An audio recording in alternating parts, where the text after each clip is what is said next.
This show is sponsored by BetterHelp. Learn to make time for what makes you happy with BetterHelp. Visit betterhelp.com/cult today to get 10% off your first month. That's BetterHelp, HELP.com/cult. Factor's delicious, ready-to-eat meals make eating better every day easy. Head to factormeals.com/cult50 and use code cult50 to get 50% off. That's code cult50 at factormeals.com/cult50 to get 50% off. Thank you so much to Skims for sponsoring this episode of Sounds Like a Cult. Shop Skims bras at skims.com. Now available in 62 sizes from 30A to 46H. Plus, get free shipping on orders over $75. If you haven't yet, be sure to let them know I sent you. After you place your order, select podcast in the survey and select my show in the drop-down menu that follows. The views expressed on this episode, as with all episodes of Sounds Like a Cult, are solely host opinions and quoted allegations. The content here should not be taken as indisputable fact. This podcast is for entertainment purposes only.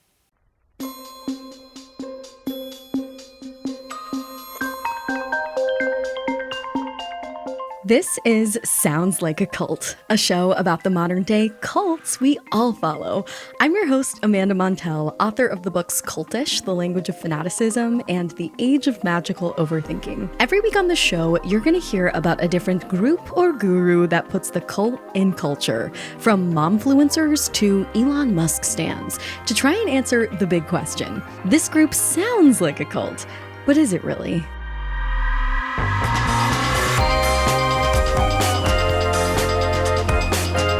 And if so, is it a live your life, a watch your back, or a get the fuck out level cult? After all, the word cult, it's up to interpretation. It's my personal belief that in 21st century America, in 2024 especially, you can slip and fall into a cult from the comfort of your living room couch, whether it's an internet forum full of conspiracy theorists or a group of celebrity stans that just gets a little too intense, or a Facebook group full of suburban mothers who have devoted their life to collecting and reselling and scouring for a certain brand of pottery. Today, I am so fucking pumped to be discussing a much anticipated, highly requested topic, the cult-followed ceramics brand that is Rae Dunn. If you are familiar with this brand, you are probably already chortling.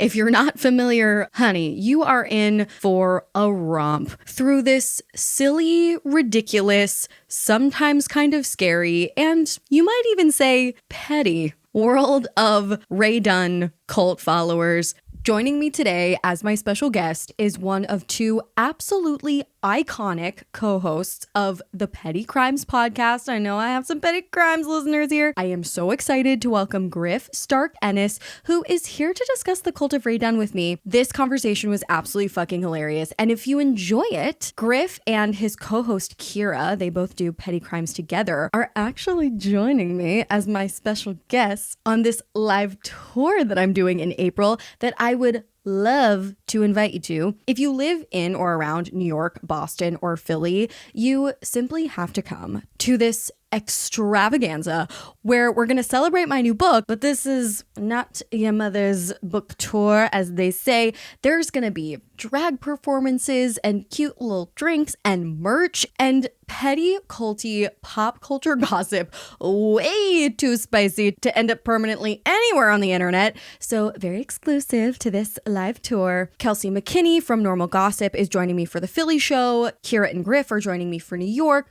The Boston party is also going to be litty titty, and you can get tickets to come celebrate with me at the link in our show notes. So please do that. And actually, just for you listeners, if you're interested in coming to the New York show on April 12th, I have a promo code for you. You can find all these ticket links in our show notes or in our Instagram bio at Sounds Like a Cult Pod or on soundslikeacult.com. And for the New York show, when you check out, enter the code CULTMAGIC, no spaces, for 10% off your ticket, which also includes a copy of my new book, The Age of Magical Overthinking, in the price. This show, it's going to be so much fun. You do not want to miss it. I literally could not recommend it more. And I have a feeling that after you finish listening to this episode, you might want to join us because Griff is beyond delightful and we have the most amazing chemistry, dare I say. So without further ado, let's get right on into it. The Cult of Rae Dunn with Griff Stark-Ennis of Petty Crimes.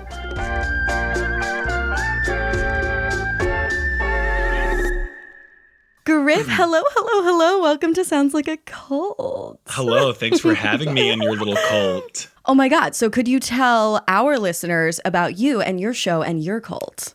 Yes, of course. We do have a little cult on our hands, which is so funny to be actively growing. Are we cult leaders? We are cult leaders. So my name is Griff, Griff Stark-Ennis. I am an actor, podcaster now. It kind of snuck up on me. And together with my best friend, Kira O'Sullivan, a lot of you might know her from TikTok, Kira Jane. She's currently based in New York City as a Saturday Night Live writer. So she's quite funny. But together we have a podcast called Petty Crimes, which is a true crime comedy podcast that exclusively investigates non-crimes. So really like petty bullshit life stories that our listeners send us. And then she and I alternate and we take turns presenting each case. And then the other serves as judge and jury. It's comedy, it's lighthearted, it's fun. We don't shy away from human discussions, but it is petty by nature. It's in the name.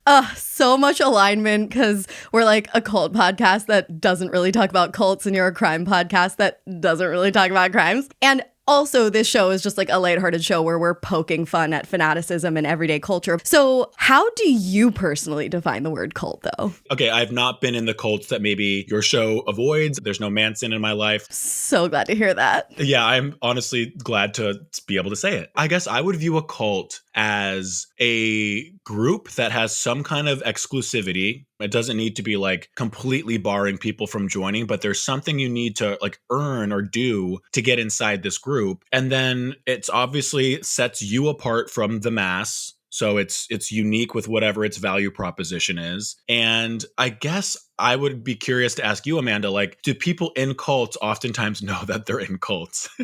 Well, no. I mean, again, it depends what context and connotation we're applying to this word. Like, you and I can joke, LOL, we're in the cult of LA, you're in the cult of actors, we're in the cult of podcasters. We can have like a tee-hee-hee moment about that. But if you're talking about folks who are in the classic GTFO level cults that are in like exposés and docuseries, like NXIVM's The Vow, etc. Yeah.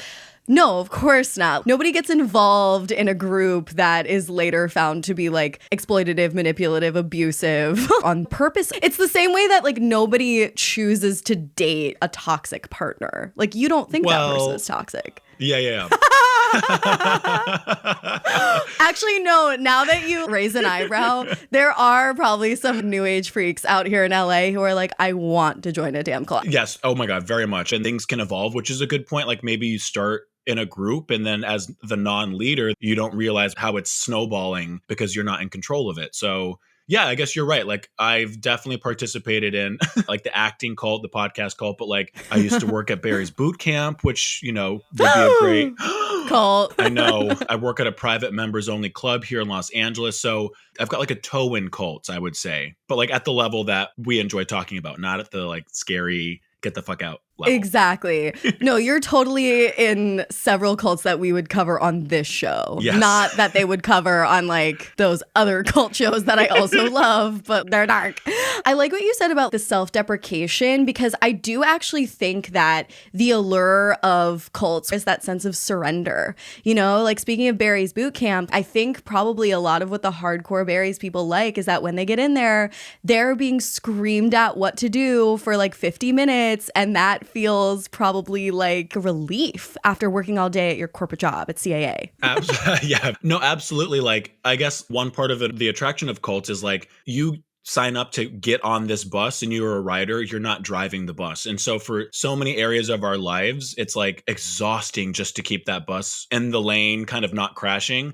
And so there is a lot of reprieve in being in a space or in a group where you're kind of just along for the ride. But there's also a huge cost that comes with, which is your life can snowball into something that you did not expect. Totally. And that is what this show is all about. It's about discussing when the groups that maybe don't look super dangerous might actually cross over into like, this is not so safe for you.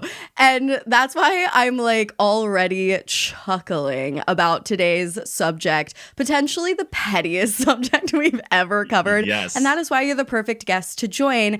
Can't wait for your takes on this cult. We're talking about the Cult of Rae Dunn. Had you had any type of exposure to this cult before I was like, we're doing this.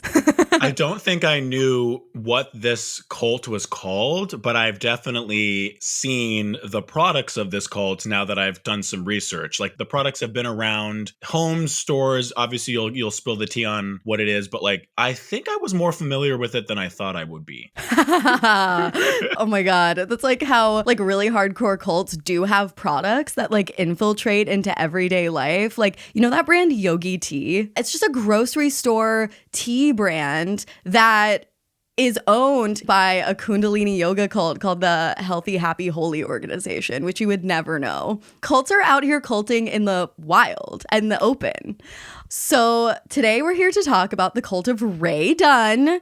It is a home decor brand. It's so funny to talk about it in these like official terms of like, let's define Rae Dunn, because much to your point, you know it when you see it. It is a home decor brand that you can find at TJ Maxx or Home Goods that sells mostly pottery as well as little bits and bobs for around the house. It's been around since the early 2000s. How would you describe the aesthetic of Rae Dunn off the top? I would describe it's like whimsical and feminine and remindery because some of the products are just like in the very specific text are just like labels of what the items are. It'll be like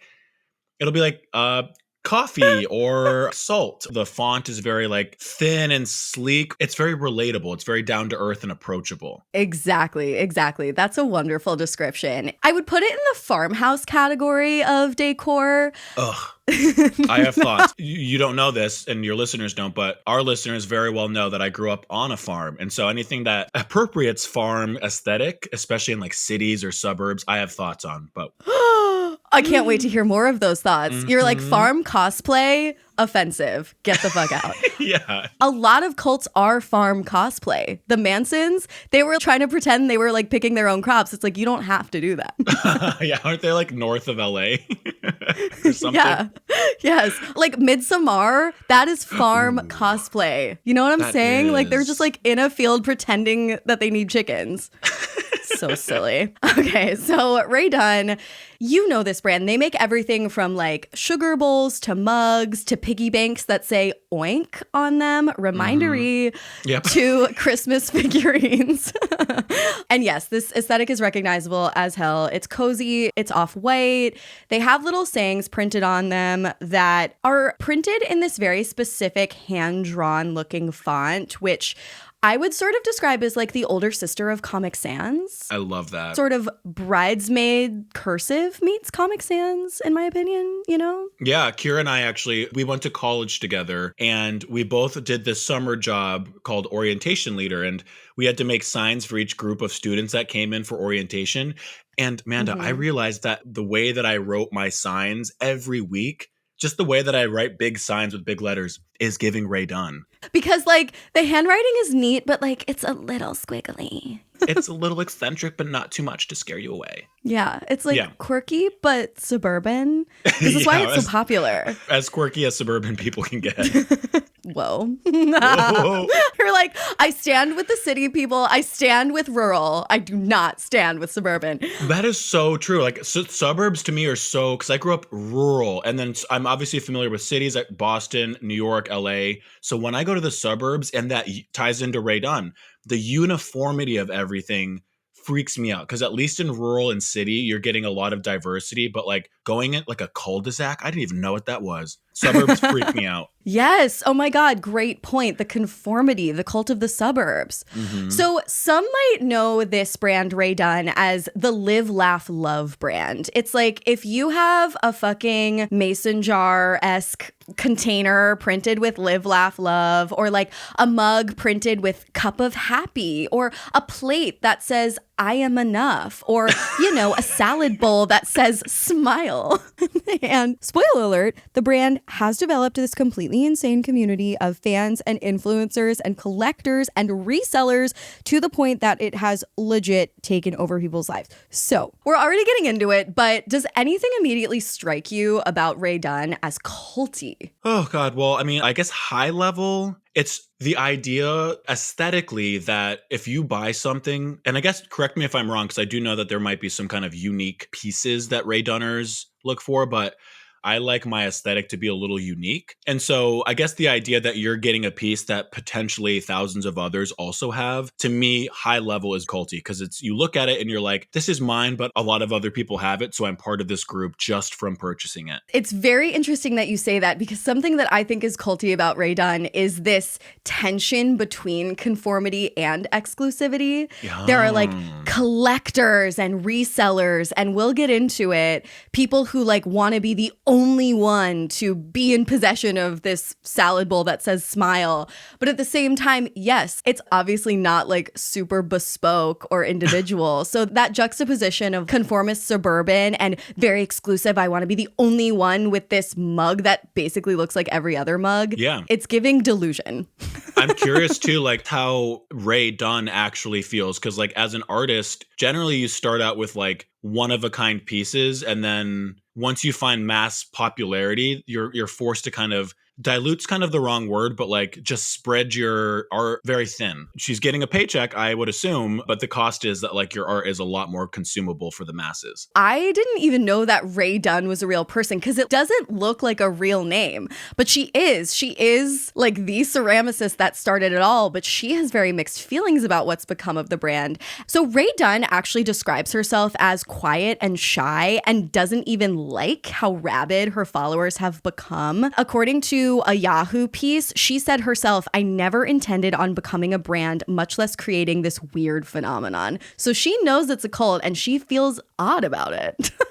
I know, and an artist starts with just doing the art, right? Because they love it. And so how it's scaled, it's cool to hear her talk about that. And I wonder how her experience has been, because does she like create her first mug thinking she'll start an empire with a cult following? I don't know. You'd have to ask her. But like it's evolved into something quite big. Yeah, it sounds like no. And it's interesting to think like if she's not really the cult leader, who is it? So let's talk a little bit more about like the qualities of Rae Dunn products. So something that contributes to the exclusivity is that, not unlike Trader Joe's that have these seasonal items that hardcore fans go fucking nuts for, like pumpkin spice everything, Rae Dunn also has these limited edition holiday collections that diehards freak the fuck out for Halloween and Christmas. There have been a few times in my life when I've like popped into a Home Goods because I just needed like, I don't know, a little storage unit for my bathroom or whatever. And it even gets me like, now that I know, now that I've like eaten of the fruit of knowledge about Rae Dunn, when I see a Rae Dunn Halloween candy jar, part of me like wants it. I mean, I've been stalking their Instagram in preparation for this, Rae Dunn specifically, and Rae Dunn Studio, shout them out. And same, I'm like, the more that I look at it, and it's obviously packaged so nice on our Instagram, I'm feeling slightly compelled to get something as well. And so if I were at a TJ Maxx or Marshalls or Home Goods and I saw the brand now, because I do go there here and there, I'd at least be more likely to buy it. I can sense the cult in my life coming towards me. I know, me too. The more that I roast something, the more that I think I actually want to be a part of it. Yeah. But the Instagram, I'm glad you brought that up because it's a big element in the Rae Dunn world. Could you describe it? Because for me, in addition to the Rae Dunn website, they both feel like a little bit dated. Yeah, I have mad respect for what she's built and the people that like this stuff. It's just not my taste. So it's very homey. Yeah, super homey. I mean, the reason I say it's dated is it feels like it's from sort of like a 2012 era when certainly people were not posting like pseudo-authentic blurry photo dumps. People were posting like their brunch through the hipstamatic filter. And that's what this kind of feels like to me. And for that reason, there's a deep nostalgia. I feel like I'm looking at a time machine when I look at the Instagram. It has 373,000 followers. That's a lot, but I would expect it to be more. And I think if the brand were engaging in social media in more of a contemporary way, perhaps there would be more, but that's not what it's about. I'm dying over this big ass mug that says, "Have a royal day." There's a mug that says, "Friday." There's a mug that says, "Get it done."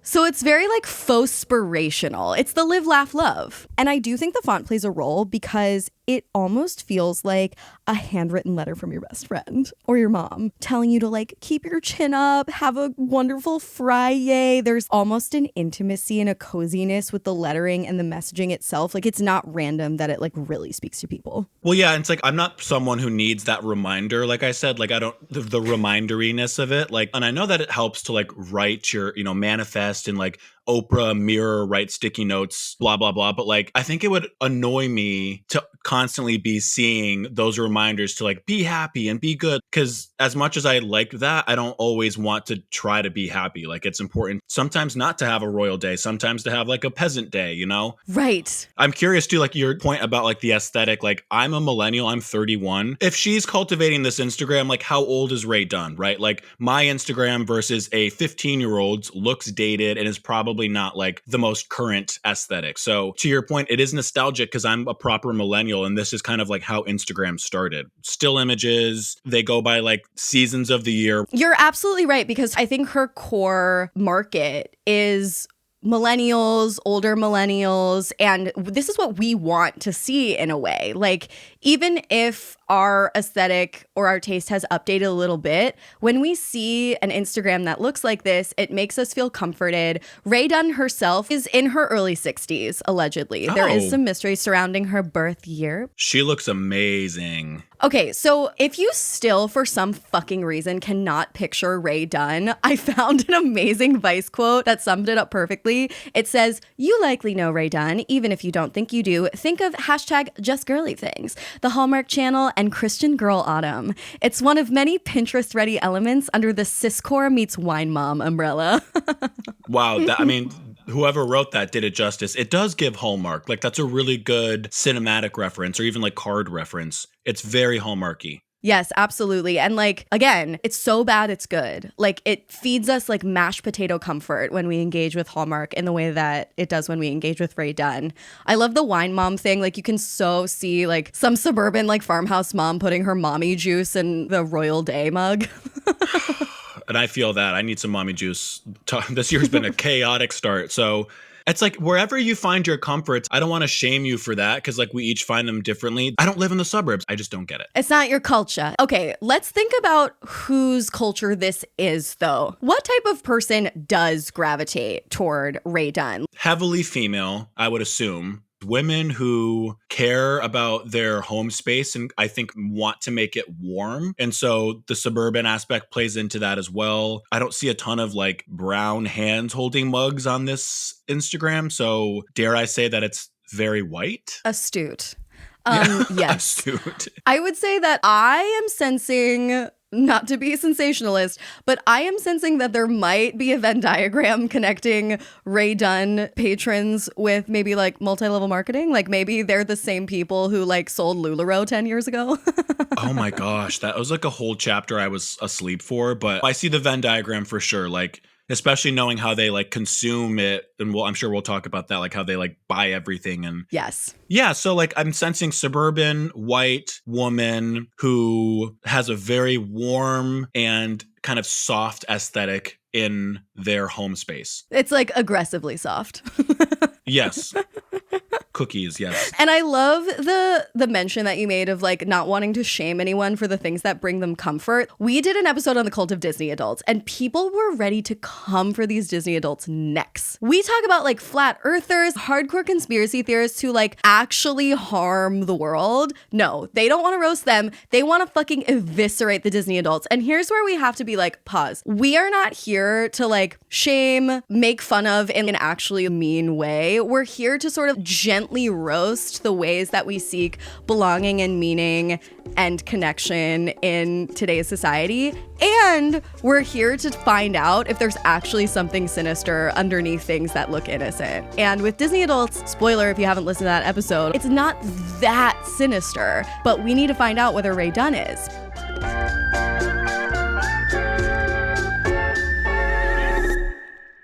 This show is sponsored by BetterHelp. I think it's a very common feeling to experience a lot of restlessness, a lot of anxiety, especially surrounding how best to spend our time. There's a lot of panic. There's a lot of worry. I know I'm an expert freaker outer, and that can make knowing how to spend your time meaningfully really difficult. I've found that therapy can really help me sort of postpone my freakouts, as my therapist has often advised, and slow down a bit to reprioritize. I know I've mentioned this before on the podcast, but at the beginning of the pandemic, when I wasn't able to access my regular therapist, I actually used BetterHelp to tide me over, and that was really helpful. If you're thinking of giving therapy a try or are looking for a new therapist, consider BetterHelp. It's entirely online, designed to be convenient, flexible, and suited to your schedule. Just fill out a brief questionnaire to get matched with a licensed therapist, and you can switch therapists anytime for no additional charge. Learn to make time for what makes you happy with BetterHelp. Visit betterhelp.com/cult today to get 10% off your first month. That's BetterHelp, HELP.com/cult.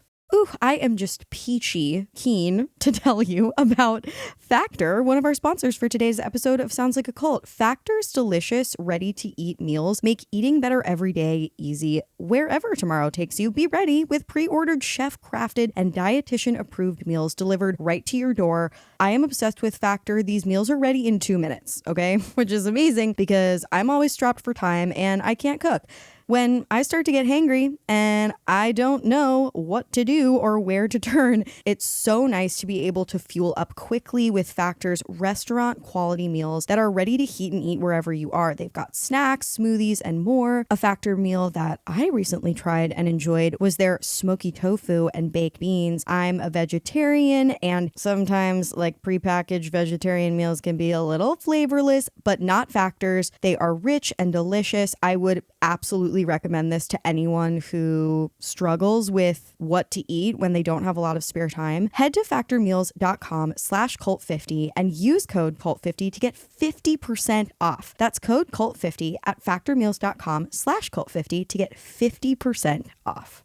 Okay, here's the thing. I've said it before. I normally can't stand bras. I find them uncomfortable. I find them constricting, but that's all changed thanks to Skims. I was already obsessed with Skims underwear, and I finally tried their bras, and honey, let me tell you, this ish delivers. I started wearing Skims bras, oh gosh, almost a year ago now, which is wild. Time flies by, but my boobs stay the same size. And Skims genuinely makes the only underwire bra I've ever enjoyed. I'm a huge fan of their Fits Everybody t-shirt bra. I wear it more days than I ever thought I would. I have it in black, but I think I'm going to need it in more colors because it is that good. Also, if you're looking for a little help, a little support in the ta-ta area, I do recommend their wireless form push-up bra, something I treated myself to recently. I love it. Shop Skims bras at skims.com. Now available in 62 sizes from 30A to 46H. Plus, get free shipping on orders over $75. If you haven't yet,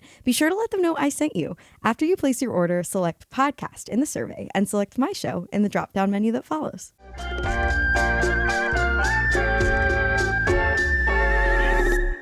Okay, so let's get into like some of the cultier aspects. So this brand has been around since the early 2000s, but it's gotten cultier since around the mid 2010s. And that's because since about 2016, a super zealous secondary market of Rae Dunn collectors, resellers, and traders has emerged. These people are sometimes called Dunners or Dunn hunters. So they have a full title, a full name.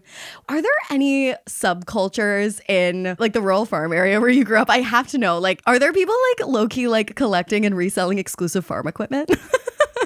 The only thing that comes to mind is we were heavily John Deere oriented. Anything in that like lime green, piss yellow kind of color branding. Other farm stuff? Carhartt. That's been an interesting one to see like take off in the cities because I grew up with it like functionally, not for fashion. And I love that they're having their moment. Again, it's appropriating farm culture. How dare. Let me theorize for a hot second. I think it's because on farms, you're doing shit from the crack of ass. Like the cow has got to get milked. The eggs have got to get collected. You don't need your sugar thing labeled because you're moving through sugar at a lightning pace. You know where the damn sugar is. I think there can be a sense of ennui in the suburbs. And I think this is why the MLM industry really targets non-working suburban moms, because you can start to sort of like lack a purpose or lack an identity. Whereas on a farm, like you're too busy to yearn for identity. You know what I mean? Like there's a lot to do. It's interesting. Yeah. Cause the idea that one of these pieces could like feel like you're connected to something larger while your day to day is pretty like predictable and repetitive, we'll say, and also isolating. And so I'm like starting to like be more pro Ray Dunn from this because it's helpful to feel like you're part of something when you're physically might not be. That's so true. And I feel like even if you lived in a rural place, you would still be able to access the Ray Dunn community because a lot of Dunn hunters, as they're called, assemble in Facebook groups. There are hundreds of these groups, and they all have these very specific rules for how you're supposed to engage with other members. You have to be approved. Many of these groups are private. Some of these groups are titled things like Ray Dunn Addicts Sale. Here's a pun for you. Done with Drama, Long Island Ray Dunn, or Ray Dunn Hudson Valley BST, no bullshit. So they each have like a very distinct vibe, you know? They almost feel like Reddit forums because each one has like a specific register or type of language that's probably used there. And if you're used to like one Ray Dunn group, you might not get the vibe in the next one. Yeah. But the largest private Ray Dunn group is called Ray Dunn Dunn Buddies Buy Sell Trade unicorn emoji. At the time of this research document, the group had 39,000 members and a whopping 1,200 posts a day. A day? To be an admin of that group, can you imagine? So let me give you some specific examples from one of the rougher groups. It's called Ray Dunn Rants and Raves, okay? And the rules of this group outline that the purpose of it is to vent and maybe to throw some playful punches. According to the written rules of this group, the sort of 10 commandments of Ray Dunn Rants and Raves, if you will, you can be yourself in here. So don't feel like you have to hold back. We cuss, argue, call each other out on bullshit, share screenshots, and have a jolly fucking good time. And there are over 13,000 members. Oh my gosh. Yeah. It's like, okay, we swear a little. We're cool moms. Yes, exactly. Some Dunn hunters claim that they've met some of their dearest friends in these Facebook groups and that Ray Dunn gives them something to do and bond over. So that's what we were kind of talking about. Like it fills your time. It gives you some of that like social connective tissue. Momfluencers are also a demographic that have really embraced the brand because it's so cozy and it kind of makes you look like a good mom with a warm, beautiful home, like you were saying.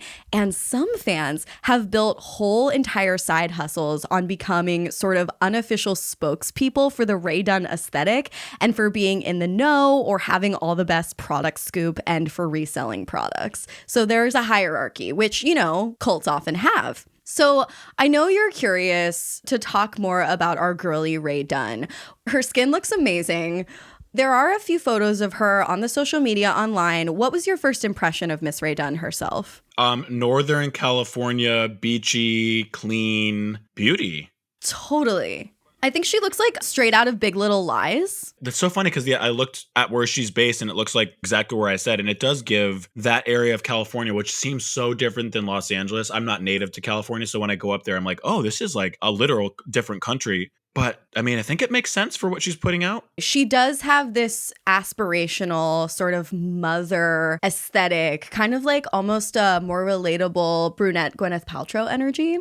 Oh, I wonder. A more relatable brunette Gwyneth Paltrow. Yeah, I mean, they're doing something very similar, obviously, with different platforms. It really helps for a cult leader, especially if you're a woman, to be hot. If you're a man, you don't really need to be. But if you're a woman, it does help to be hot. Teal Swan, Gwyneth herself, I would count her as a cult leader of sorts. What happens when you're a male cult leader that's also hot? Is that just like too much? I think it's too much. I think at that point you just go into politics. Yeah. Well, I guess when you're not like someone who has a physical aesthetic that really hits people, then you need to be very convincing with either your product or like your words and your influence, because you know this, like pretty people in Los Angeles, they're really great for what they do, but then you get them like on a date or, you know, over coffee and it's like, okay, this conversation is really hard. And it's because they're so used to people just gravitating towards them because they're beautiful. So I hear your point about cult leaders needing to be a little more relatable. I don't know.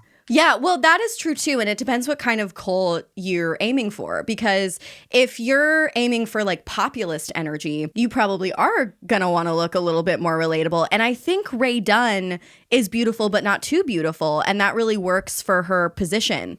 So the thing is, she did start on a smaller scale. But since 2003, Rae Dunn's creations have been mass manufactured by a larger company called Magenta. And Rae Dunn is now resold at places like HomeGoods and TJ Maxx. Each piece is pretty affordable. Most are under $20, but in a way that just makes them addictive to buy because you can get so much, you know, like they're like chips. You can't just have one. At HomeGoods and TJ Maxx, a mug might cost only $5. A whole set of goods might cost $20. Buying directly on Magenta is more expensive, between $40 and $50 for, say, 6 mugs. These products are also resold on Amazon by independent sellers who call themselves small businesses. So there are a lot of different ways to purchase Rae Dunn products. What is your home decor, like kitchenware aesthetic? How would you describe it? Well, that's a good question because I currently am renting because poor. And so I can't wait to have a house and like make it my own one day and truly put my personality and aesthetic into it, because you can only do so much with a rented place. But I would say it's kind of like minimalist meets, oh my God, am I Ray Dunn? Like, what's happening? I'd say it's minimalist meets like cozy home, but like in a more slightly queerer. I definitely have like influences of brown artists and just brownness. It's not as like soft, I guess. It's I'm like, I hear myself describing my aesthetic being like, wait, should I go to TJ Maxx and get some work done? But I would say it's like Southern California meets the farm that I grew on. So not Northern California. So that's the difference, okay? It's a subtle difference. But I swear to God, like Rae Dunn, like astrology, is impactful as a cult medium because it's generic enough that you can project whatever you need and want to see onto it, right? Yeah. That's why I think Rae Dunn might appeal to one of these like suburban moms who's looking for something to feel passionate about outside of her kids, because she's maybe someone who in another era in the 50s might have been kind of like a nice church-going Susie homemaker. But our society has become less traditional, less religious.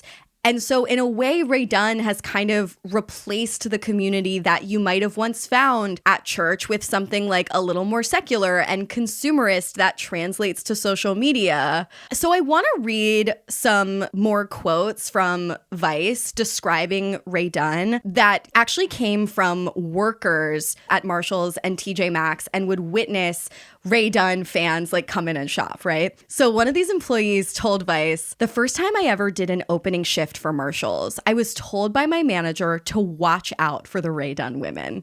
And I was like, what's a Rae Dunn woman? They basically told me that it was this group of women who would go from store to store and buy out all the Rae Dunn. A former Rae Dunner herself said that she started a blog about Rae Dunn as a spot to showcase my love for the East Coast. But over the last year, it's evolved into a space to chronicle my self-love journey after separation. Through each post, you find me discovering myself a little more through my evolving style, my spiritual journey, and my writing. And this is a Rae Dunn blogger. So clearly, like, this aesthetic is attributed to people who are trying to find themselves on like potentially a spiritual level and share that journey with other people. I can sense that. The little quotes, even like I know plenty of people, especially actors, right? Because we live such unpredictable lives, and what we're doing is there's a high probability we just won't be doing it for a long time. And so like the little reminders to keep going are sometimes all you have. And so that's why I started this episode. I was like, I don't want to like judge people for what motivates them. I approach it differently. But if there was a time in my life where I needed like a reminder to live, laugh, love, then you better believe I'll get a mug from Ray Dunn. I really wonder if any other cultures around the world like print faux-spirational sayings on mugs. I can't say I ever see that. It feels very like Protestant capitalist in a way. Like it's akin to the needlepoint Bible verses that hang above the toilet in your grandma's bathroom. It's like we need to have these almost like spiritual proverbs all around us to remind us of our values or to keep us going. We have some. I mean, I actually recently did a mug clean out, so I only have my most aesthetic products at the moment. But I remember we used to have a mug that said, "A yawn is a silent scream for coffee." And it just like reeked of toxic productivity culture, you know? That's so funny. It is. It's scary. Not to overanalyze it, except yes, actually, our mugs and what's printed on them say something about who we are and what we believe. Yeah. You asked like what my aesthetic's like, and I guess tying in Ray Dunn, I guess I'd rather have like a picture, like I'm looking at a hand-drawn picture of my dad's maple syrup shack. That's in my room. And so instead of it saying like, dream of home or like, remember where you came from, it's exemplified by way of art or a symbol. Or like a plant, for instance, if I want to feel in my bathroom fresh every morning, like I'll get a lovely plant. I just don't need the words like spat at me every time I go into my bathroom. So what you're saying is show, not tell. Oh, yeah, kind of.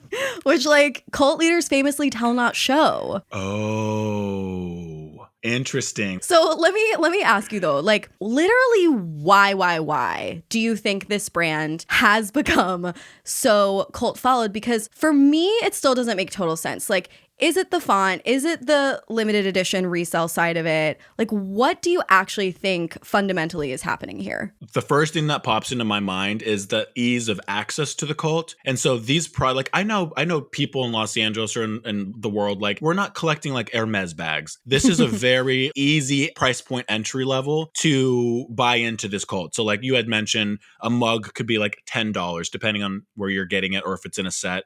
And so like all it takes is kind of one purchase to be a part of that group. And if that purchase is a very manageable $10, I think that buy into the cult is really smart because it allows more people to buy into it. And then I think maybe the second thing that pops to mind is like, is it working? Like I'm not going to stay somewhere at a job, a gym, at a whatever, at a social club. Like if I'm not feeling like it's giving me value, there are too many options to stay here. I'm going to go somewhere else. So like I think price point entry, one, and then like this has to be affecting people positively for it to like have snowballed into this. So those are my two quick kind of thoughts on it. Yes, I think you're right. It's like, what is preventing people from leaving is a great line of questioning to pursue.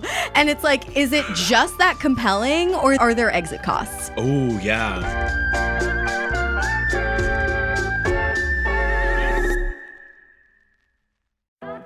Hey, I'm Talia Lickstein. And I'm Jake Cornell. And we're the hosts of a new podcast in the Sick Bird family. Basic Training. Navigating social situations is hard. Not for us, but apparently for everyone else. So we're here to help. Every week, people will call in and tell us about their fights, awkward situations, dating disasters, and ask what we would do to help solve their problems. The best part is we don't always agree. Check out Basic Training wherever you get your podcasts. I want to recommend a podcast to you, culties, that I know you will absolutely love. It's called Nobody Should Believe Me. Hosted by Andrea Dunlop, whose name you might recognize because she was my special guest a few weeks ago on our episode on the Cult of Munchausen by Proxy. Nobody Should Believe Me is a Signal Award-winning investigative true crime podcast about Munchausen by Proxy. Andrea Dunlop is an author, she's brilliant, and the show looks at Munchausen by Proxy through the intimate lens of those who've lived it, along with some of the top experts in the world.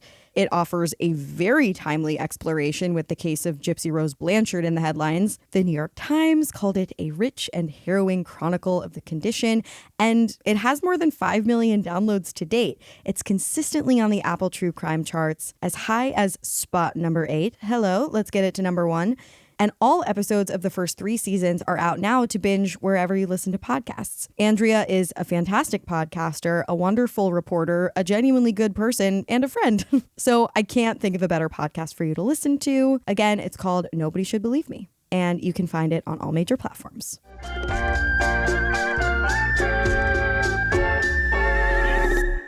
So I do want to get into some of the darker aspects of this cult in an attempt to answer that question. So first of all, there is some sketchy financial scammery going on. This community is kind of MLM-y because of this resale market. These Dunn hunters will show up at Home Goods or TJ Maxx first thing in the morning, buy up the best goods, and then sell them in one of these Facebook groups for a huge markup, kind of like LuLaRoe Livestream All-Stars. These people, more than Rae Dunn herself, are kind of like mini cult leaders because they gain a cult following for their ability to buy up and resell these wares. Are you scared? It is a little scary. I actually, because I have a very, very good friend who used to work for TJX corporate. She was a buyer for them. And so I texted her about this before we recorded because I know this is part of the story. And she had said something similar. Like these people were quite influential with like actual stores and coming in and just cleaning out the supply. But I guess what they do with that supply is an example of how Rae Dunn didn't anticipate the cult being. Exactly. How could she have known? Scary. So get this. Some sellers hold what they call waffles. This is their in-group term for raffles, which are actually not allowed by Facebook and Instagram. So sometimes sellers will use the waffle emoji as a secret code to alert their followers that one is happening. There's a waffle emoji? I didn't even know that. That's amazing. Yeah, I know. I went and found it after learning of this, and it's really cute. So this is how a waffle works. A waffle starts with the seller announcing the number of items that they'll be selling, the number of tickets that they're selling, and the ticket price. For rare items, sellers can ask as much as $50 per waffle ticket, okay? Just a ticket. Buyers reserve their ticket numbers in the comments. They'll say like, I'll take 1 or 5, and then the winners are announced. The fact that they have to buy tickets just to attend is insane to me. Wow. This is a Rae Dunn raffle, Facebook nightmare. Careful. That's called a waffle. Let's be clear. So they have to buy a ticket to even be in like the auction room? Yes. Wow. So Rae Dunn, gorgeous girly herself, is not a fan of these waffles. She told Yahoo News, "It makes me really sad that people resell. I wish I could sell more of my handmade stuff. But when I do it, I know that people are buying it and reselling it for hundreds of dollars more. And it really upsets me because I feel like I'm just being used." Yes. But like, again, it's kind of boo-hoo, small violin. Like, I would assume she's living pretty well because of it. Yeah, no, she's crying all the way to the bank. Yeah, I get it. Here's who's actually suffered at the hands of this cult, though. Uh-oh. Some Rae Dunners have totally disconnected from reality and their former values. Some women have gone into debt over their Rae Dunn addictions. Your Tango quoted one lady who said she spent over 15 grand in 6 months and, quote, "It consumes my every thought. I even think of it when trying to fall asleep. Nearly cost me my marriage." Oh, girl. That's pretty intense. It's really intense. And I feel like with any person that goes into a rabbit hole like that, you're filling a void with something, right? Like it becomes addicted for a reason. It's scratching an itch that something in your actual life isn't scratching. And so I hate to hear it. Like 15K in 6 months on like mugs is lost on me a little. But like if I were sitting down with that person who's gone into debt, I'd be curious to like evaluate what their actual life looks like. And she says she has a husband, like maybe he's just not doing it for her. Totally. I mean, I think again, it's like suburban ennui has made this population of cult followers vulnerable.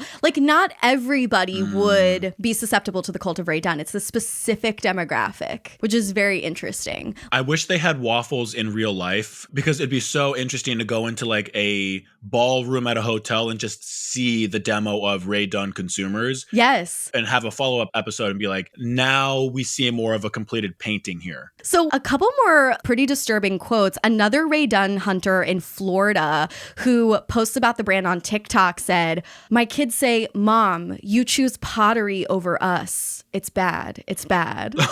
Right? Your kids are saying that? The kids are saying that. A different Rae Dunner said on the Where We Summer blog, "I've seen people making up fake sob stories to get pieces sent to them, tricking people, fighting, crying, complaining, humiliating others, people using natural or personal disasters to get pieces sent to them. Amoral. That's too much. It's too much. First of all, the first person in Florida who's obviously like maybe ignoring her kids because of pottery. Kids tend to exaggerate, and also you're living in Florida, so I have to take anything you do with a grain of salt. I don't picture Ray Dunn being in Florida, but like I guess she's spread across the world. I mean, like anything. Like we all have our vices that distract us from the realities that we're living. And again, like I guess they can be okay and passable and just not really anything to be concerned about, or whether or not this is detrimental to people's well-being. Exactly. Here's one last data point for you. Ray Dunn has provoked physical violence. It has been reported that physical fights have broken out over some of the most coveted Ray Dunn items. Of course, it's like Black Friday, but it's like every day of the year. Exactly. So TJ Maxx employees have described Dunn hunters as, quote, vultures who will beat each other up over a $9 mug.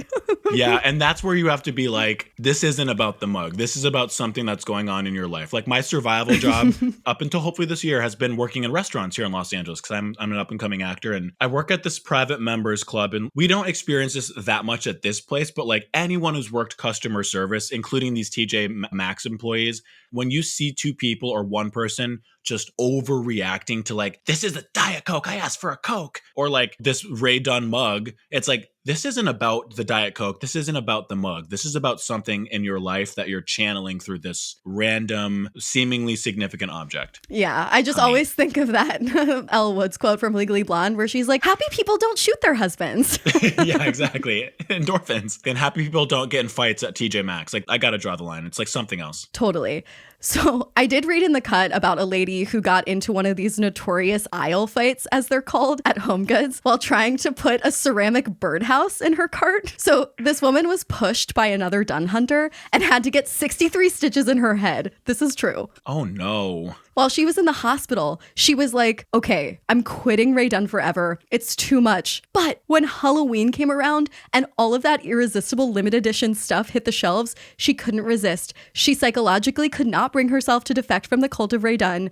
That is how powerful the culture of this community is, and also capitalism. Like, I'm laughing because these aisle fights are funny, but I do have to acknowledge that there is sort of, I think, an underlying sexism in sort of like poo-pooing the fanaticism surrounding this brand, because hype beasts beat each other up over sneakers all the time and it's just like accepted. But when Ray Dunn hunters do it over pottery, it's thought of as like psycho. And I think there's some underlying sexism there, you know? The new Mean Girls musical, if you haven't seen it, I liked it a lot. But there's like a whole part that was added to this movie adaptation that talks about that talks about the fact that like men are encouraged to like battle it out and to fight and hopefully come to a conclusion after that. But women aren't allowed to because it's not ladylike. Like we approach conflict the way that we should, and not every woman needs to get along with every other woman. So that's a really good point. I mean, I'm laughing at it because it's like the situation's crazy. It's absurd. But like I hear the underlying sexism with it. I don't understand why they're fighting over that object, or maybe I do understand, but like if they want to fight, let them fight. You know? Women should be allowed to start violent pottery-based cults too. Oh God, this is our like social clip. Okay, so here's the thing. The Cult of Rae Dunn's days actually might be numbered. Like Beanie Babies, items were once thought to have so much value, but Rae Dunn's manufacturer, Magenta, has started flooding the market with items that some say are lower quality or off-brand. For example, they did do a partnership with Disney, and some superfans are becoming disillusioned. Yep, they're scaling it too much. And it's losing quality. The culture in America at large is also changing. So Rae Dunn like popped off extra during the pandemic when we were at home and we were feeling like unmoored and lost and also very confined. But we're not limited to our houses anymore like we were then. And also like inflation and just the frickin' prices and economy have made spending on collecting these mugs feel a little bit more pointless than it used to. So due to those reasons, the Cult of Rae Dunn actually might be not dying, but dampening a little. I can sense that. And across the last few years, I've realized that the like average person in the world is really influenced by rhetoric, whether it's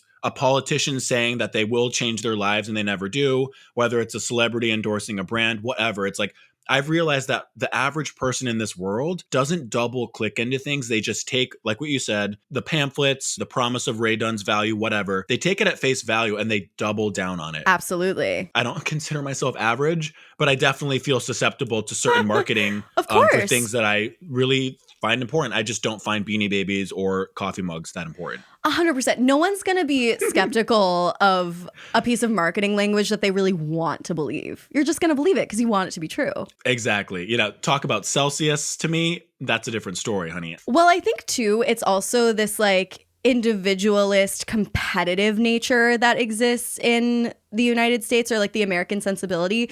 We see our individual homes as an extension of our body, and we want Absolutely. to optimize that, right? And we want to be better than that home down the street. So I think like in a way, when you stock your cupboard full of Rae Dunn products, it's not that different from like filling your body with supplements. It's a way of becoming the best one, you know? Yeah, I mean, that makes total sense, but it's also like the supplement that you're choosing then with Rae Dunn, if your goal is to be unique and have the best space, it's like, but 5 other women will say in your neighborhood have the same thing. So like, and that maybe that perpetuates the addiction because it's like, oh shit, she has that, so I gotta get something else. Very culty.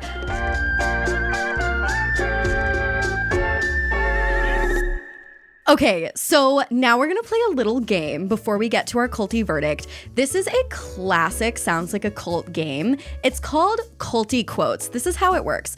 I'm going to read you a list of quotes, little proverbs, and you're gonna have to determine if each one is either a Rae Dunn quote, like printed on one of those products, or a quote from a get the fuck out level cult leader from history that we've covered on the show before. Oh shit, okay, got it. Okay. All right. The first quote is, "The absence of something in our lives can stir powerful feelings and show us the way to wholeness." Cult leader or Rae Dunn? That's so funny. It's like, I can see both worlds.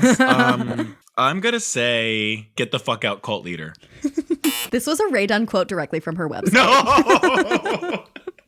No. What is she referring to? The absence of something? Deprivation? What is that? Well, I chose the latter because I was like, it's the antithesis of her wanting you to buy these products. Like, but she's very conflicted about her status in the market, it sounds like. Yeah, okay, so that was a Rae Dunner. Okay, next quote. "When we smile, the world smiles with us." Okay, Rae Dunn, or it has to be Rae Dunn. And if it's an actual person, consider me not part of that cult. That was Keith Raniere, the leader of NXIVM. Oh my God, I'm so bad at this. No, this game is hard for a reason. Okay, 2 more quotes. "A happy life is not built upon the goal of perfection, but balance." I think I said that. It's so funny because these quotes are like hitting home for me. But like, again, I don't need that to be like printed in my space. I'm going to say Rae Dunn. Yes, that is a quote from a piece of Rae Dunn jewelry packaging. Oh, jewelry. Okay, she really has expanded into everything. Okay, last quote. "Wandering deep into the unknown, far away from the familiar, brings me back to my youth." Oh my God, that's literally me going home to the farm every time. Like, I am realizing I'm so susceptible to cults. It's not even funny because that made me like emotional. In which case, I don't think Rae Dunn, she doesn't give like born in the wild, born in like the wilderness. I think she knows what she is, and her product speaks to that. So I'm going to say, get the fuck out, cult leader. This is so fucking bananas. That quote is printed on a Rae Dunn serving plate. Wandering Amanda, deep into the unknown. You're teasing me with this stuff. You're like exposing me right now.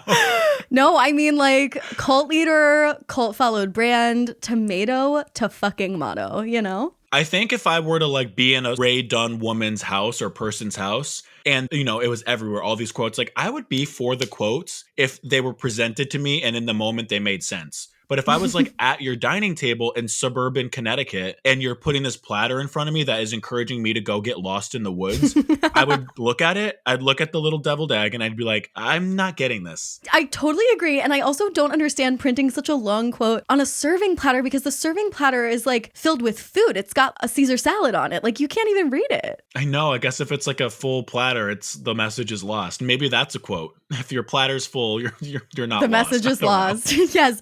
It reminds me of like a tramp stamp that no one can see unless you like really do your digging. I know. And so maybe it's just meant for her as she's like plating the food on the platter. I think so. It's just a little message for you. Okay. Now we've reached the point at the end of our Sounds Like a Cult episode when I ask you the ultimate question. Griff, out of our 3 cult categories, live your life, watch your back, and get the fuck out. Which do you think the Cult of Rae Dunn falls into? I think the answer is obvious because it's quite literally printed in all of her products. I would say live your life. Live, laugh, love. Yeah. I think the dark stories you presented to me and to your listeners, like, I hate to hear it. I hate to hear that you're 15K in a hole because of mugs and jewelry, I guess. I don't love that you're ignoring your kids, or maybe your husband's been replaced by Tupperware or whatever. But at the end of the day, and I think we started it like this, like, these are whimsical items that I hope are giving people some kind of meaning that they're actually lacking in their lives. And I guess the worst case that I heard was like a fight in the aisles of TJ Maxx. Someone got sent to the hospital with, you said 36 stitches or something. Like, so if that's the worst, then I'm compelled to just be like, live your life. It seems really trivial. I don't understand it. It just doesn't seem that consequential to me. But for that reason, I think just go into the world and continue with being a Rae Dunner. I know my alarmist side wants to call it a watch your back, but only in the way that I think there's like a general con in the United States that suggests consumerism of any kind will fill a spiritual void in you. And I think that is very present in this community. And I think that's a message that you should always be watching your back for. I like that. But that's not specific necessarily to Rae Dunn. I think if we're just looking through all of the data points, then you're probably right. It's a live your life. Okay, I'm going to change my answer just quickly. I'm going to do live your life with the exponent of watch your back. Okay. Because I have worked really hard, especially coming out to Los Angeles. I don't know if you can relate to this, but like, I come from a very corporate background where it would be like twice a year, Amanda, this is what you're doing well. This is where you need to, like, your AFDs, your areas for development. Like, there's no structure to what I'm doing out here, or at least there wasn't when I started. So I've worked on just kind of finding value and meaning, even when it isn't specifically spoken or given to me. And so I want to borrow some of what your verdict was and just put it as a little exponent, because like walking through life, putting so much value into things that really don't matter or into things that really won't reciprocate. Just be mindful of that, because you don't want to have like a kitchen or a cupboard filled with Rae Dunn mugs and still be unhappy. And so if that's your equation, then you need to look at the equation and maybe solve it a little differently. Love that takeaway. Thank you so much for joining this episode of Sounds Like a Cult. If people want to keep up with you and your thoughts and your cult leader antics, just kidding, where can they do that? You can go on Instagram. I'm on Instagram. It's my name, Griff Stark Ennis. I highly recommend checking out our show. It is very similar kind of vibe and conversation to what we just did together. I had such a good time with you, Amanda. But we're on Instagram, Petty Crimes Pod. And then obviously Petty Crimes is our show. You can get that wherever you listen to your podcasts. And then check out Kira's work too. Kira is a writer at SNL. So she is presently and has been for a while churning out some really funny shit. She's really smart and talented, and we're great partners. So you've got a few places you can check us out. And then if you like to see my OnlyFans, I can send you the link. Slay. Well, that's our show. Thanks so much for listening. Stick around for a new cult next week, but in the meantime, stay culty. But not too culty.